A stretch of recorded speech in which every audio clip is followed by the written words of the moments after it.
सर्वप्रथम की बात कार्यक्रम में आप सभी राष्ट्रवासियों का हार्दिक स्वागत है। भारत की राष्ट्रपति द्रौपदी मुर्मू आज रायपुर में छत्तीसगढ़ विधानसभा के रजत जयंती समारोह में शामिल हुई। इस अवसर पर राष्ट्रपति ने छत्तीसगढ़ विधानसभा की लोकतांत्रिक परंपराओं की सराहना की। राष्ट्रपति ने महिला विधायकों से सभी महिलाओं का समर्थन करने का आग्रह किया। उन्होंने कहा कि जब वे विभिन्न क्षेत्रों में काम कर रही महिलाओं को बढ़ावा देंगी तो सभी का ध्यान उन महिलाओं की ओर जाएगा और उनके विकास का मार्ग प्रशस्त होगा। उन्होंने कहा कि चाहे वे शिक्षक हों या अधिकारी, समाज सेवी हों या उद्यमी, वैज्ञानिक हों या कलाकार, मजदूर हो या किसान, अक्सर हमारी बहनें दिन प्रतिदिन घरेलू जिम्मेदारियों को पूरा करते हुए और कठिन संघर्ष करते हुए बाहरी दुनिया में अपना स्थान बनाती हैं। छत्तीसगढ़ राज्य में लोकतंत्र के इस उत्सव में आप सबके साथ शामिल होकर मुझे बहुत प्रसन्नता हो रही है। छत्तीसगढ़ राज्य की स्थापना तत्कालीन प्रधानमंत्री श्रद्धेय श्री अटल बिहारी वाजपेयी जी के असाधारण मार्गदर्शन में संपन्न हुई थी। इस अवसर पर हम सब उनके प्रति आभार व्यक्त करते हैं और उनके सम्मान में सादर नमन करते हैं। आप सबके बीच आकर मुझे ओडिशा विधानसभा में विधायक के रूप में अपने समय की यादें ताजा हो रही है। मैं अपने अनुभव से ये कह सकती हूँ कि विधायक की जिम्मेदारी निभाना जन सेवा की भावना से प्रेरित व्यक्ति के लिए बड़े सौभाग्य की बात होती है। विधानसभा राज्यों के निवासियों की आकांक्षाओं को व्यक्त करते हुए और उन्हें कार्यरत करते हुए देखने को बहुत उत्साहित जनता होते हैं। विधानसभा राज्यों की संस्कृति में प्रस्तावित होते हुए और उसी दिशा में प्रदान करती। इस विधानसभा के इतिहास के बारे में जानकर ये मान्यता और भी मजबूत हो जाती है कि छत्तीसगढ़िया सबले बढ़िया। इस विधानसभा ने लोकतांत्रिक परंपराओं के उच्चतम मानक स्थापित किए हैं। मुझे ये जानकर भी बहुत प्रसन्नता हो रही है कि 25 वर्षों के दौरान कभी भी मार्शल का उपयोग नहीं करना पड़ा। छत्तीसगढ़ विधानसभा ने केवल शेष भारत ही नहीं बल्कि विश्व की सभी लोकतांत्रिक प्राणियों के सामने श्रेष्ठ संसदीय आचरण का अनुपम उदाहरण प्रस्तुत किया है। इसके लिए छत्तीसगढ़ विधानसभा के पूर्व तथा वर्तमान विधायकों की जितनी भी तारीफ किया जाए, प्रशंसा किया जाए, कम है। माननीय सदस्यगण, छत्तीसगढ़ राज्य के मातृशक्ति का रूप कहा जा सकता है। जैसे भारत माता के नमन करते हुए हम सभी भारतवासी वंदे मातरम कहते हैं, ऐसे ही इस सुंदर राज्य के सम्मान में गाया जाता है, जय जय छत्तीसगढ़ मोहतारी, भारत के साक्षात चिन्हारी। ये राज्य सही अर्थों में भारत माता का साक्षात प्रतीक है। नारी शक्ति के संदर्भ में छत्तीसगढ़ की महिला विभूति मीना माता का पूर्ण स्मरण सहज ही आ जाता है। भारत के संसदीय परंपरा में उनका बहुत ही सम्मानित स्थान है। ये पहले लोकसभा के कार्यकाल के दौरान छत्तीसगढ़ के अंचल से संसद में जाने वाली पहली महिला जनसेवक थी और लगातार 5 बार लोकसभा में सांसद बनी थी। स्वयं वंचित वर्ग से आने वाली मिनी माता ने लोगों के कल्याण और उत्थान के लिए निरंतर कार्य किया था। मुझे बताया गया है कि इस सदन में 19 महिलाएं विधायक हैं। वर्ष 2023 के विधानसभा चुनाव में महिला मतदाताओं की कुल संख्या पुरुषों की अपेक्षा अधिक थी। इस प्रकार इस सदन को छत्तीसगढ़ की माताओं, बहनों और बेटियों का विशेष समर्थन प्राप्त हुआ है। सभी बहनें राज्य में विभिन्न क्षेत्रों में कार्यरत महिलाओं को आगे बढ़ाएगी तो उन महिलाओं पर सबका ध्यान जाएगा और उनके विकास में मार्ग प्रशस्त होगी। दिल्ली विधानसभा का 5 दिवसीय बजट सत्र सोमवार को पारंपरिक खीर समारोह के साथ शुरू हुआ। मुख्यमंत्री रेखा गुप्ता ने खुद खीर बनाकर भगवान राम को भोग अर्पित किया। इस मौके पर मंत्री, सांसद और पार्षद भी मौजूद रहे। विधानसभा अध्यक्ष विजेंद्र गुप्ता ने कहा कि 8वें विधानसभा के बजट सत्र की शुरुआत खीर की मिठास के साथ हुई है, जो दिल्ली की जनता तक पहुंचेगी। वहीं बीजेपी नेता मजिंदर सिंह सिरसा ने कहा कि खीर की मिठास के साथ ही दिल्ली का विकास भी तेजी से होगा। ये नई सरकार की 8वीं विधानसभा के बजट सत्र की शुरुआत के अवसर पर ये खीर मुझे खिलाई गई है। मैं आपका बहुत बहुत बधाई देता हूँ आपको और बहुत बहुत अभिनंदन है आपका। वास्तविकता ये है कि इसकी जो मिठास है ये दिल्ली की जनता तक पहुँचनी चाहिए।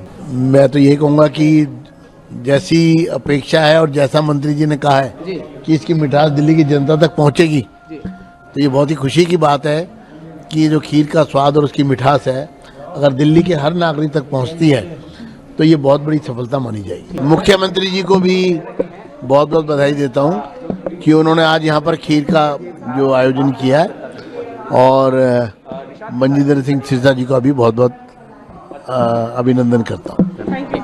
आज जो खीर सेरेमनी है, ये खीर की मिठास के साथ दिल्ली का विकास, जैसे कि आपने देखा कि यहाँ बहुत कुटता थी एक दूसरे के बराबर, बहुत गुस्सा था, अफसरों को पीटा जाता था, अधिकारियों के साथ बदतमीजी की जाती थी और एक नेगेटिविटी का माहौल था। उस नेगेटिविटी को खत्म करने के लिए हमारे मुख्यमंत्री रेखा गुप्ता जी ने ये नई शुरुआत की है, खीर की मिठास के साथ दिल्ली का विकास। कल जब आपके सामने ये बजट आएगा तो आपको इस खीर की मिठास की अहमियत और खीर सेरेमनी की अहमियत, और जो हमने आज माननीय अध्यक्ष महोदय विजेंद्र गुप्ता जी को आज ये खीर यहाँ पे खिलाई है, क्योंकि ये बजट जब पास होगा, जो माननीय मुख्यमंत्री जी रखेंगी, तो माननीय हमारे अध्यक्ष जी की अध्यक्षता में जब विधानसभा का ये ऐतिहासिक सत्र होगा, ऐतिहासिक मैं कहना चाहता हूं, मैं आपको आज एक बात जरूर कह देना चाहता हूं कि ये देश के लिए और देश की राजधानी के लिए कल का दिन ऐतिहासिक होगा। इसके लिए मैं अपने अध्यक्ष महोदय को पहले से खीर खिला के मिठाई खिलाने आया हूं कि अध्यक्ष जी, आपकी जो आपने पेड़ लगाए थे वो आज फल देने के काबिल बन गए हैं, और दिल्ली के अंदर जो आपदा बीमारी आई थी उसको बाहर निकालकर खीर की मिठास के साथ दिल्ली का विकास किया जा रहा है। आपके वरिष्ठ नेता आतिशी ने प्रेस वार्ता में भाजपा सरकार पर आर्थिक सर्वेक्षण पेश न करने का आरोप लगाया। उन्होंने कहा कि आर्थिक सर्वेक्षण बजट से पहले पेश किया जाता है, क्योंकि यह वही संदर्भ देता है जिसमें बजट तैयार किया जाता है। उन्होंने कहा कि यह सर्वेक्षण प्रति व्यक्ति आय, अर्थव्यवस्था की स्थिति और टैक्स कलेक्शन जैसे महत्वपूर्ण आंकड़े उपलब्ध कराता है। उन्होंने इस बात पर हैरानी जताई कि बिना आर्थिक सर्वेक्षण बजट कैसे बनाया गया।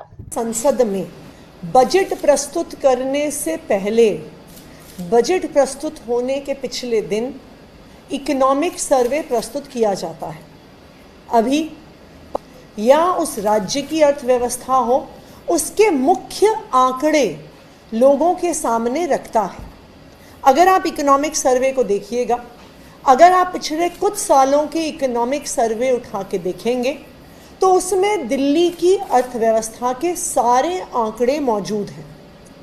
दिल्ली का स्टेट जीडीपी कितना है, वो कितना बढ़ा है, कितना घटा है, दिल्ली में रहने वाले लोगों की पर कैपिटा इनकम क्या है, उस पर कैपिटा इनकम में उतार हुआ है, चढ़ाव हुआ है, उस पर कैपिटा इनकम को दिल्ली के परिवार किस तरह से खर्च कर रहे हैं। ना सिर्फ इतना, लोगों की आवश्यकताएं क्या हैं, ये सर्वे के माध्यम से पता चलता है। इकोनॉमिक सर्वे के माध्यम से टैक्स कलेक्शन ट्रेंड्स के बारे में पता चलता है। सरकार की फिस्कल सिचुएशन, यानी दिल्ली की सरकार मुनाफे में चल रही है कि दिल्ली की सरकार घाटे में चल रही है, पिछले 10 साल में कितना टैक्स कलेक्ट हुआ, क्या वो बढ़ा है कि घटा है, ये सारे आंकड़े इकोनॉमिक सर्वे में होते हैं। इस इकोनॉमिक सर्वे को बजट से पहले क्यों पेश किया जाता है? इसलिए पेश किया जाता है क्योंकि ये इकोनॉमिक सर्वे वो कॉन्टेक्स्ट देता है, वो संदर्भ देता है जिसमें बजट बनाया गया है। अगर हमें पता ही नहीं है कि लोग अपनी पर कैपिटा इनकम से क्या खर्चा कर रहे हैं, दिल्ली के लोग चाहते क्या हैं, तो हम बजट कैसे बनाएंगे? इकोनॉमिक सर्वे का डेटा बजट बनाने के लिए शायद सबसे महत्वपूर्ण डेटा होता है, क्योंकि वो सारे अर्थव्यवस्था के आंकड़े सिर्फ दिल्ली वालों के सामने नहीं, वो सरकार के सामने, फाइनेंस मिनिस्टर के सामने, पूरे कैबिनेट के सामने वो ही आंकड़े इस बात को गाइड करते हैं कि बजट कैसा होना चाहिए। ये बहुत अचंभे की बात है कि बिना इकोनॉमिक सर्वे के दिल्ली का बजट कैसे बन गया है। मैंने तो पिछले 10 साल में कभी नहीं देखा कि इकोनॉमिक सर्वे के डेटा के बिना सरकार बजट बना रही हो। और क्योंकि इकोनॉमिक सर्वे का डेटा बजट बनाने में एक महत्वपूर्ण भूमिका निभाता है, स्वाभाविक बात है कि वो बजट से पहले तैयार हो जाता है। क्यों भारतीय जनता पार्टी की दिल्ली सरकार इकोनॉमिक सर्वे नहीं लेके आ रही है? अगर इकोनॉमिक सर्वे नहीं आया तो सरकार ने बजट कैसे बना दिया? क्या इकोनॉमिक डेटा था इनके पास? क्या इकोनॉमिक एनालिसिस था जिसके आधार पे बजट बना है? आज दिल्ली की मुख्यमंत्री रेखा गुप्ता जी ने बयान दिया सदन पटल पे कि इकोनॉमिक सर्वे इसलिए नहीं आया क्योंकि अभी सीएजी की ऑडिट नहीं हुए हैं। सीएजी ऑडिट रिपोर्ट्स का इकोनॉमिक सर्वे से कोई भी लेना देना नहीं है। तो जिस प्रकार इकोनॉमिक सर्वे को छुपाया गया है, जिस प्रकार इकोनॉमिक सर्वे को सदन पटल पे प्रस्तुत नहीं किया गया, और उसके बाद जब विपक्ष ने इस मुद्दे पे चर्चा करने की कोशिश करी तो विधानसभा अध्यक्ष ने पहले 15 मिनट के लिए सदन स्थगित कर दिया और उसके बाद बिना बिजनेस पूरे हुए उन्होंने हाउस को स्थगित कर दिया कल तक के लिए। तो मैं ये जानना चाहती हूँ कि क्यों इकोनॉमिक सर्वे विधानसभा के पटल पे प्रस्तुत नहीं हो रहा है? इकोनॉमिक सर्वे में ऐसा क्या है जो भारतीय जनता पार्टी छुपाना चाह रही है? और मैं तो मुख्यमंत्री से ये भी पूछना चाहूँगी, क्या आपने बजट बनाने से पहले इकोनॉमिक सर्वे पढ़ा कि नहीं पढ़ा? और अगर नहीं पढ़ा तो आपने बिना इस इकोनॉमिक एनालिसिस के दिल्ली का बजट कैसे बना दिया? दिल्ली का बजट खीर बांटने से नहीं बनता है। दिल्ली का बजट अर्थव्यवस्था के आंकड़ों के आधार पर बनता है। और आज मुझे इस बात की चिंता है कि शायद हमारी जो वित्त मंत्री एवं मुख्यमंत्री हैं उन्होंने ये आंकड़े देखे ही नहीं। कीर्तिनगर टिम्बर मार्केट एसोसिएशन के संरक्षक उद्योगपति chairman Nirmal handloom private limited Shreya Pratishthan के chairman RS Chauhan, Kirtinagar timber market के अतिरिक्त कीर्तिनगर फर्नीचर मार्केट एसोसिएशन के चेयरमैन रह चुके हैं। प्रसिद्ध उद्योगपति आरएस चौहान ने national TV channel SD Sangam के न्यूज हेड दिल्ली प्रदेश ललित सुमन से बातचीत के क्रम में स्वर्गीय मदन लाल खुराना की कार्यशैली की प्रशंसा करते हुए बताया कि किस प्रकार टिम्बर और फर्नीचर मार्केट के बेसमेंट को सील करने की निगम की योजना थी और वे जब श्री मदन लाल खुराना से मिलकर समस्या से अवगत कराया तो उन्होंने इस योजना से टिम्बर और फर्नीचर ब्लॉक को बचाया। श्री आरएस चौहान प्रसिद्ध उद्योगपति ने यह भी याद दिलाया कि दिल्ली मेट्रो ने फर्नीचर ब्लॉक के पार्क में स्लैब बनाने का कार्य शुरू कर दिया। सभी फर्नीचर व्यापारी इससे परेशान हो उठे। जब श्री मदन लाल खुराना को इस गंभीर समस्या से अवगत कराया गया तो उन्होंने उसका भी निदान कर दिया। मोतीनगर विधानसभा क्षेत्र के मतदाताओं ने स्वर्गीय मदन लाल खुराना की कार्यशैली को देखते हुए इस बार विधानसभा चुनाव में उनके पुत्र हरीश मदन लाल खुराना को विजय बनाया है। प्रसिद्ध उद्योगपति आरएस चौहान धार्मिक प्रवृत्ति के स्वामी हैं। उन्होंने धर्म के संदर्भ में क्या कहा, आप खुद सुने। आज का जो दौर चल रहा है आपने तो प्रारंभ से देखा है, और आज का जो दौर चल रहा है उसमें धर्म, हमें तो लग रहा है जो धर्म बढ़ रहा है। जैसे कुंभ, महाकुंभ, राम मंदिर का निर्माण, आप कैसा महसूस कर रहे हैं? जब जब हमारी धर्म की हानि बाढ़ अधम असुर अभिमानी, तब तब धर प्रभु निज मनुज शरीरा, हरि की कृपा निधि सज्जन पीरा।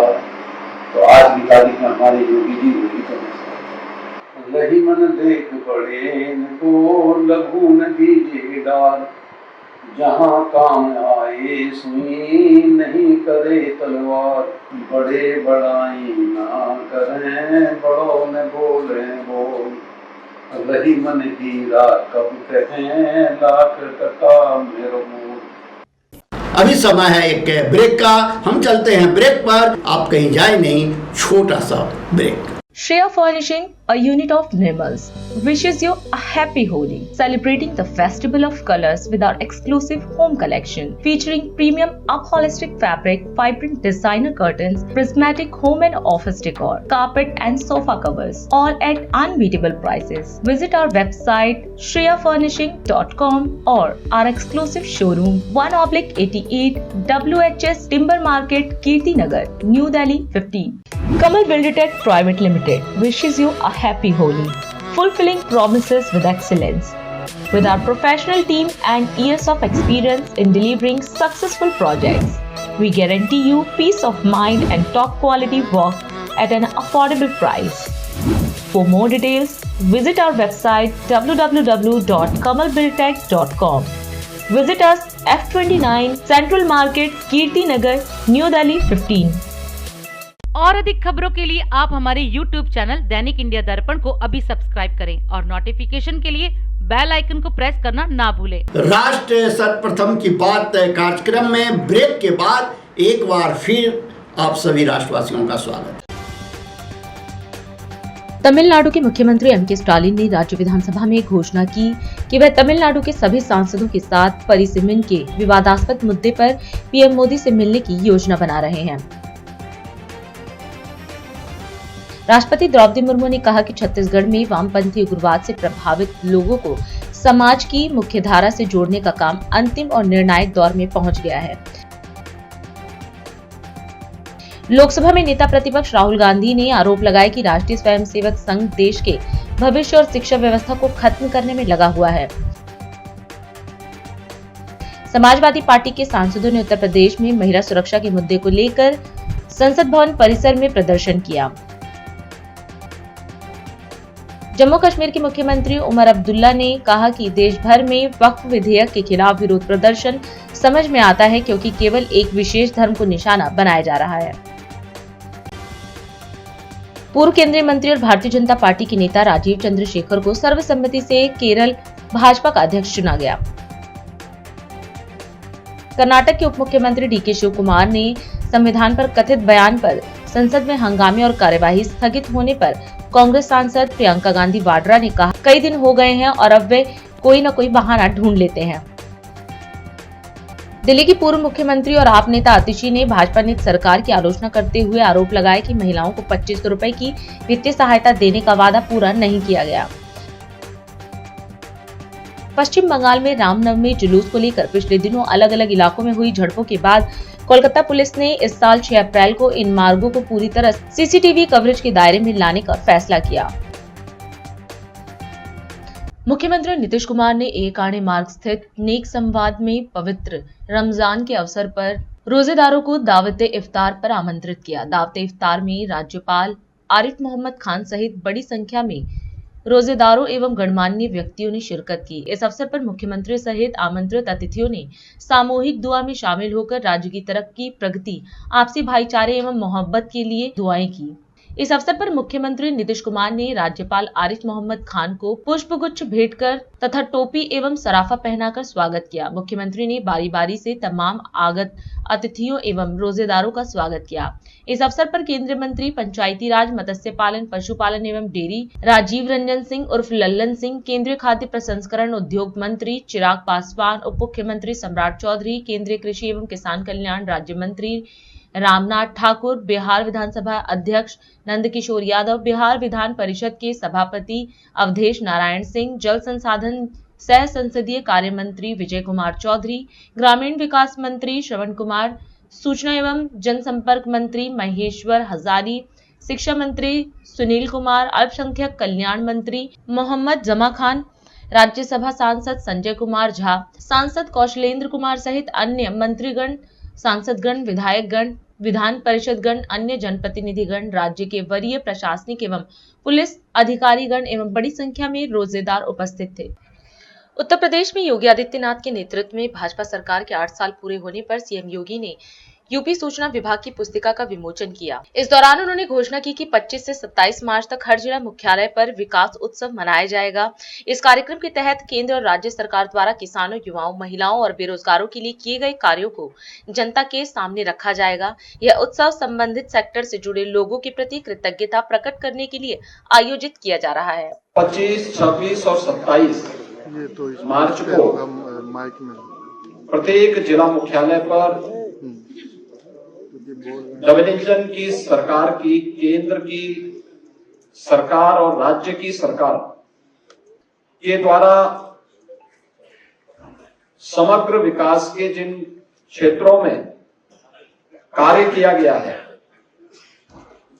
वो अन्नदाता किसान के उत्थान के लिए हो, युवाओं के रोजगार के लिए हो, मातृशक्ति के स्वावलंबन के लिए हो, हस्तशिल्पी और कारीगरों के उत्थान के लिए हो, बेरोजगारों को रोजगार देने का, इंफ्रास्ट्रक्चर डेवलपमेंट का, परंपरागत उद्यमिता को नए स्किल के साथ आगे बढ़ाने का, इन सभी अलग अलग सेक्टर में क्या क्या कार्य हुए हैं, इन 3 दिवसीय विकास उत्सव के माध्यम से जनपद के अंदर उस सभी सेक्टर से जुड़े हुए जो लाभार्थी हैं, जो युवा हैं, जो मातृशक्ति है, जो उद्यमी हैं, इन सभी के सम्मान से संबंधित और विकास की योजनाओं के प्रति जनता जनार्दन की प्रति कृतज्ञता ज्ञापित करने के लिए ये 3 दिवसीय कार्यक्रम कल से प्रत्येक जनपद मुख्यालय में प्रारंभ होने जा रहे हैं। और इसीलिए मैंने आज आवश्यक समझा कि अपने सहयोगियों के साथ हम इस संवाद के माध्यम से आपके सामने इन 8 वर्षों की इस यात्रा के बारे में बताएं। हम लोगों ने हमेशा इस बात को माना है कि विकास की जो ये अवधारणा है, हमें पहले अपने उन सेक्टर को चिन्हित करना पड़ेगा जिसमें हमारे लिए सबसे आसान और सबसे महत्वपूर्ण संभावना है। आपने देखा होगा जो कृषि की दर थी उत्तर प्रदेश में, वह 2016-17 तक केवल 5% के आसपास थी। आज बढ़कर के 13.5% से अधिक हुई है। और उत्तर प्रदेश की जीडीपी में इसके कारण 28% की बढ़ोतरी आज देखने को मिल रही है। और इसकी शुरुआत हमारी कैबिनेट ने, पहले ही कैबिनेट ने की थी। प्रदेश के अंदर 36,000 करोड़ रुपए की लागत से लघु और सीमांत किसानों के कर्ज माफी के कार्यक्रम को लेकर के आज उसी का परिणाम है कि जिस प्रदेश में 16-17 तक कुल यहां पे 557 लाख मीट्रिक टन खाद्यान्न का उत्पादन होता था, आज उसी प्रदेश में हम लोग गत वर्ष ही 668 लाख मीट्रिक टन से अधिक खाद्यान्न का उत्पादन किए हैं। यानी ये 20% खाद्यान्न के उत्पादन में बढ़ोतरी एक वर्ष में ही उत्तर प्रदेश के अंदर देखने को मिली है। प्रधानमंत्री ऋण मोचन की योजना से लेकर के प्रधानमंत्री किसान सम्मान निधि की योजना तक हर एक क्षेत्र में आज किसान को डीबीटी के माध्यम से धनराशि जाती। देश में आज के दिन पर प्रधानमंत्री किसान सम्मान निधि में 2,61,000 से अधिक किसानों को 80,000 करोड़ रुपए से अधिक की धनराशि डीबीटी के माध्यम से उनके खातों में गई है। प्रदेश के अंदर सिंचाई की क्षमता में व्यापक बढ़ोतरी हुई है। प्रदेश सरकार ने, डबल इंजन की सरकार ने प्रधानमंत्री कृषि सिंचाई योजना का सहयोग लेकर के इन सभी परियोजनाओं को पूर्ण किया। लगभग 23 लाख हेक्टेयर के अतिरिक्त सिंचाई की सुविधा उत्तर प्रदेश के अन्नदाता किसानों को दी। प्रदेश के अंदर कृषि विज्ञान केंद्र स्थापित कराए। प्रदेश के अंदर कृषि विश्वविद्यालयों का उन्नयन किया। एक नए कृषि विश्वविद्यालय की स्थापना के लिए और 20 नए कृषि विज्ञान केंद्रों को कुछ सेंटर ऑफ एक्सीलेंस स्थापित करने की दिशा में कार्य प्रारंभ किए। टेक्नोलॉजी मिली, अच्छे बीज मिले, परिणाम क्या हुआ? धान में, गेहूं में, दलहन में, तिलहन में, श्रीअन्न में, हर एक सेक्टर में उत्तर प्रदेश एक नई स्पीड के साथ आगे बढ़ता हुआ दिखाई दिया। उत्तराखंड सरकार के 3 वर्ष पूर्ण होने पर रुद्रपुर उधम सिंह नगर में भव्य कार्यक्रम आयोजित किया गया, जिसमें उत्तराखंड के मुख्यमंत्री पुष्कर सिंह धामी भी शामिल रहे। जनता के आत्मीय स्वागत से अभिभूत सीएम ने कहा कि यह उत्साह और विश्वास राज्य को सशक्त, आत्मनिर्भर और समृद्ध बनाने की हमारी प्रतिबद्धता को और मजबूत करता है। उन्होंने कहा कि सरकार जनता के विश्वास पर पूरी तरह खरी उतर रही है और जन संभावनाओं के अनुरूप कार्य कर रही है।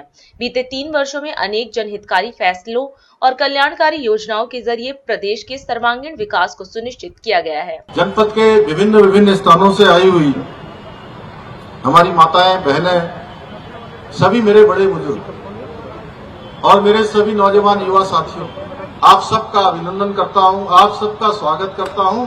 3 वर्ष पूर्व जिस विश्वास के साथ आपने हमें राज्य की जिम्मेदारी सौंपी, आपके उस विश्वास पर हमारी सरकार खरा उतर रही है। भाइयों बहनों, इन 3 वर्षों में आदरणीय प्रधानमंत्री श्री नरेंद्र मोदी जी के मार्गदर्शन में हमारी सरकार ने प्रदेश में सेवा, सुशासन और विकास की एक नई गाथा लिखने का प्रयास किया है। हमने अपने कार्यकाल में एक और जहां शहरों से लेकर सुदूरवर्ती क्षेत्रों तक सड़कों से जोड़ने का प्रयास किया है, वहीं उड़ान योजना के माध्यम से प्रदेश के लगभग दर्जन भर नगरों के लिए हेली सेवा की शुरुआत कर प्रदेश की एयर कनेक्टिविटी को भी मजबूती प्रदान किया है। इसी प्रकार हमने प्रदेश में शिक्षा, स्वास्थ्य, पेयजल एवं खेल सहित सभी प्रमुख क्षेत्रों का इंफ्रास्ट्रक्चर मजबूत करने की दिशा में निरंतर कार्य किया है। इसके साथ ही हमने उद्योग, पर्यटन, आयुष, खाद्य प्रसंस्करण सहित विभिन्न क्षेत्रों में लगभग 30 से भी अधिक नीतियों को लागू कर प्रदेश के विकास को गति प्रदान करने के साथ ही रोजगार के अवसर सृजित कर पलायन की समस्या से निपटने की दिशा में भी काम किया है। इतना ही नहीं, हमारी सरकार के द्वारा होम स्टे योजना, लखपति दीदी योजना और सौर स्वरोजगार योजना के माध्यम से अनेक योजनाओं को लागू कर स्वरोजगार को बढ़ावा दिया जा रहा है। वहीं दूसरी ओर लाखों गरीब परिवारों के लिए पक्का घर बनाना, निःशुल्क राशन वितरित करना, प्रतिवर्ष 3 गैस के सिलेंडर प्रदान करना, वृद्धावस्था पेंशन को बढ़ाने के साथ साथ ही और दोनों बुजुर्ग दंपतियों को पेंशन देने की योजना का प्रावधान किया है। इसके साथ साथ हमने अनेक ऐसे निर्णय एवं योजनाओं के माध्यम से प्रदेश के अंतिम छोर पर रहने वाले व्यक्ति का जीवन बेहतर बनाने की दिशा में प्रयास किया है। इसके साथ ही हमारी सरकार प्रदेश के किसानों के उत्थान एवं समृद्धि के लिए भी संकल्पित होकर निरंतर कार्य कर रही है। आज जहां एक और किसान सम्मान निधि योजना आदरणीय प्रधानमंत्री जी के नेतृत्व में किसानों के सम्मान के लिए, किसानों के प्रोत्साहन के लिए शुरू की गई, प्रदेश के लगभग 8 लाख से अधिक किसान भाइयों को आज आर्थिक रूप से इसका संबल मिल रहा है। वहीं किसानों को प्रमुख फसलों पर बढ़ी हुई एमएसपी देकर उनकी आय में बढ़ोतरी भी सुनिश्चित की जा रही है। इसके साथ ही राज्य में जिसकी हमारे यहाँ अपार संभावनाएं है, बहुत सारा पोटेंशियल हमारे यहाँ पर है, मधु उत्पादन हो, दुग्ध उत्पादन हो, कृषि, बागवानी, सुगंधित पौधों एवं फूलों की खेती के साथ साथ मोटे अनाज जो परंपरागत रूप से हमारे परंपरागत अनाज हुआ करते थे, उनको बढ़ावा देने का काम भी किया जा रहा है।